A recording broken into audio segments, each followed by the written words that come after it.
hold the annual IT law update each year to give in-house solicitors working in this field and commercial IT law people a chance to understand the issues which are relevant to them so they can deal with them themselves in their own practice.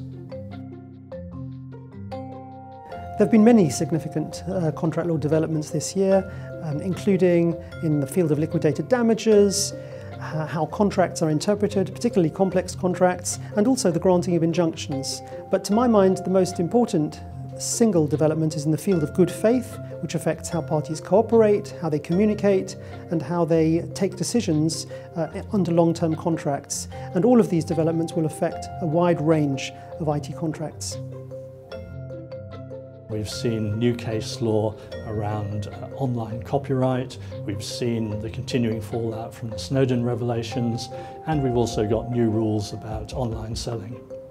One of the really significant changes we've seen was the ECJ decision in the Svensson case, which was about whether you infringe copyright if you link to somebody else's copyright work online. Some of the future developments that we can look forward to, firstly the new social media offences such as revenge porn and the increase in the prison sentences to 2 years for malicious communications. Secondly, the Consumer Rights Act, which will create a new category of digital goods online with new rights and obligations which online sellers will need to be aware of. Customers are using cloud computing to support their businesses in terms of flexibility of their workforce on a global basis, but also to support the delivery of innovations like the Internet of Things, wearable technology, driverless cars.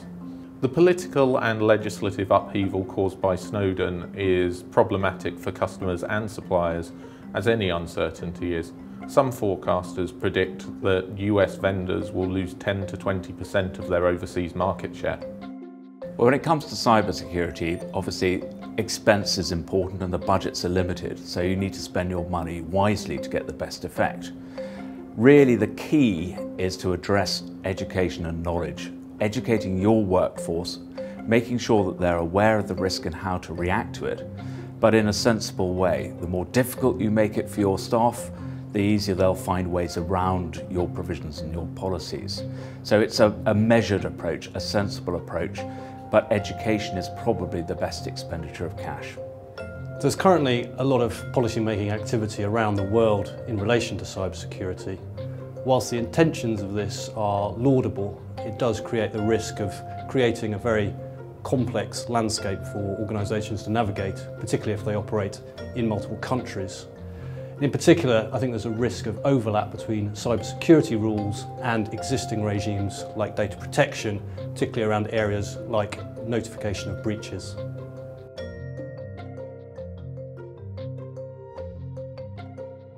First, open source is today really part of the mainstream, and it's all about IT strategy and IT business.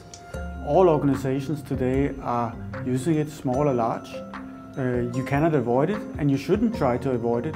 Open source gives you, as a business model, a lot of opportunities for saving costs and creating new types of revenues. You should really try to have your organization embrace it and try to realize some of these opportunities. Second, you should know that open source is all about licensing. So you should know what software your organization is using and under which open source licenses. The good news here is that this is not really complicated because all open source licenses give you far more user rights than restrict you as a user.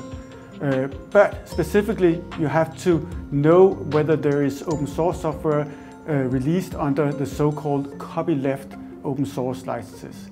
So basically what you have to do is that you have to establish some kind of procedure that enables you to discover what kind of open source software that flows into and out of your organization. And if you've done that, you have to come up with some kind of policy that tells your employees how to react when they want to use open source software, and maybe more proactively if they also want to contribute to open source software. Having an understanding of how US IT contracts are drafted can be tremendously helpful in working through key commercial issues faced by our clients, because I think often as US or UK lawyers, we have so many things in common, so many similarities, whether it's language, whether it's the common law base, that we often forget to step back and really consider the differences in approach. Well, we've had a great set of workshops this morning, and the presentations this afternoon have gone really well.